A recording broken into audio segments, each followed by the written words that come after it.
Good morning guys. Ito guys, may kwan ako sa inyo. May chichismis ba sa pag-uwi ko kahapon kasi nakasakay kami sa 5-star bus. Tapos merong Amerikano, may asawa. Doon sa bandang harap sila nakasakay. Si nanay naman dito sa bandang driver sa likod. Yun namang dalawa dito sa harap ng conductor. Doon sila sa harap. Ako naman sa likod nila guys. Doon ako sa likod nila. Hindi, ulan man ako kasama doon sa likod ko. Bali sila ng dalawang partner, yung Amerikano. Tapos yung babaeng Pinay. Tapos nung biyahe na kami doon sa... Nagsumakay sila sa kwan guys sa sa dito sa kwan SM mga dito sa SM ng kwan ng Pangasinan sa Carmen. Doon nakita ko siya, tapos inuutusan niya yung Amerikano bibili ng pagkain, pumupunta naman siya guys, sumusunod. Tapos nung paalis na kami, bibili na naman siya ng tubig na malaki, paalis na yung bus, pero hinintay pa rin ng driver kasi yun ang gusto niya, tubig daw na malaki, hindi raw maliit, malaki, sabi ng babae.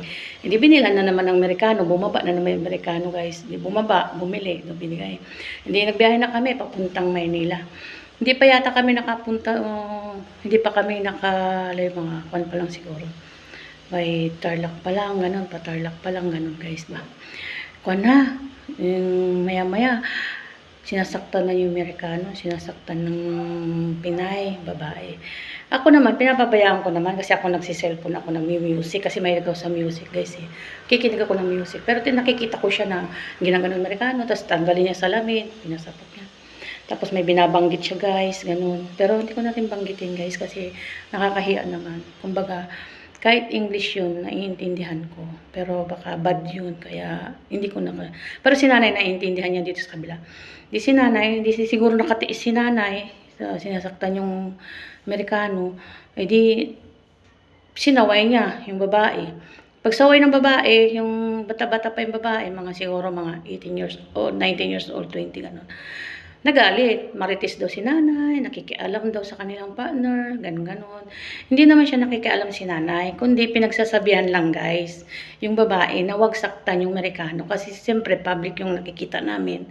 Marami nakakakita yung mga conductor, mga driver, siyempre pati yung driver ay tama na, sabi niya. Kasi nga, grabe yung react ng babae guys. Talaga nilalabanan niya si nanay. Tumitindig balahibo ko guys. Tumitindig talaga siya balahibo ko. Lumalaban siya sa matanda, sa mga nanay.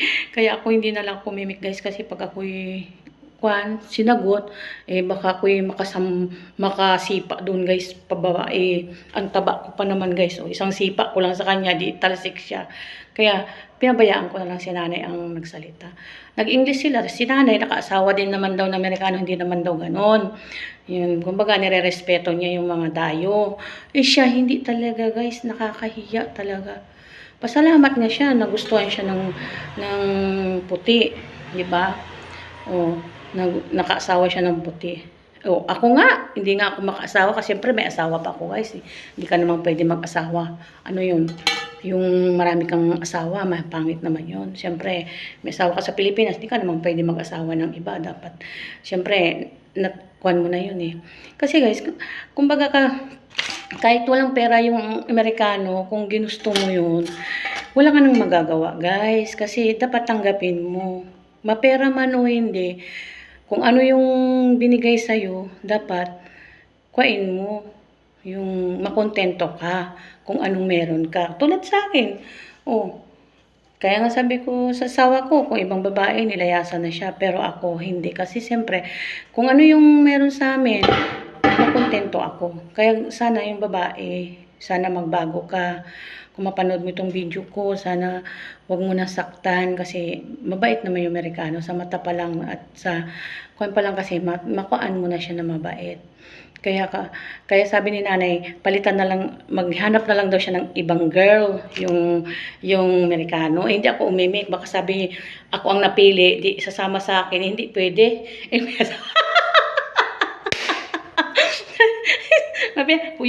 You like you. May asawa ako. Alam nga naman sabi ko, ay pag-uwi ko sa Laguna, di meron na ako number 2, may asawang Amerikano. Ay hindi naman, uy, hindi na. Kaya hindi na ako umimik, tumingin na lang ako guys. Tapos bumaba sila agad, di na sila kaabot sa Maynila. Bumaba na sila sa daan. Bumaba siya, tapos yaw-yaw, bunganga ng bunganga yung babae. Ay, Marites, Marites ka, makikialam ka. Ganun-ganun yung babae guys. Eh, nag-video ako noon, kaso lang, didelete ko guys, kasi nga, bawal yata yun. Nag-aaway sila.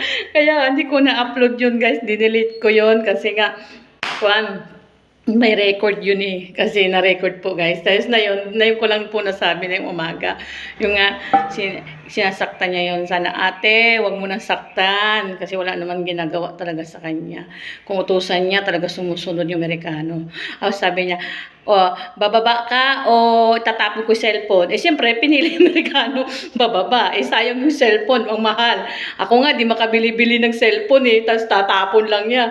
Ang ganda pa naman ng cellphone nun. Nakita ko. Kaya, ang sabi Amerikano, down. Sabi niya, din down. Bumaba sila. Kaya nga, sayang yung cellphone guys. Tinapon. Pinili na rin Amerikanong bumaba. Ay, Diyos ko po, ang pagmamahal talaga, baliw na baliw. Kaya, kayo, mga pumili kayo, kasi may Pinay din pala na hindi pala lahat ng Pinay ay mabait. Marami din pala na ganyan. Kaya pumili po kayo ng yung karapat-dapat po sa inyo. Mga Amerikano, kawawa naman. Kaya bumaba, malungkot. Nakatingin ako sa kanya sa baba, sa basbaw, sa salamin. Malungkot talaga siya, uy. Malungkot talaga siya, nakabag na lang siya. Si nanay yun. Tindig balahibo ko talaga pagsagot niya kay nanay. Talaga tumitindig ang balahibo ko. Kasi hindi naman siya maganda. Mas maganda pa nga ako. Matangos ang ilong ko, ang pango. Talagang hindi naman sa pagpintas. Uy, pangit ka na nga, pangit pa ugali mo, di lalo kang pangit. Sana naman guys, kahit ganun ang itsura mo, kung ikay magandang loob mo, lalo kang maganda. Ganun na nga itsura mo, salbahe ka pa. Ang pangit naman, di ba? Hindi naman bagay yun. Tulad ko, hindi naman ako, sabi niya, beautiful ako, maganda ako. Hindi naman ako maganda. Pero sa puso, maganda. Doon lang ako sa puso, tumatama.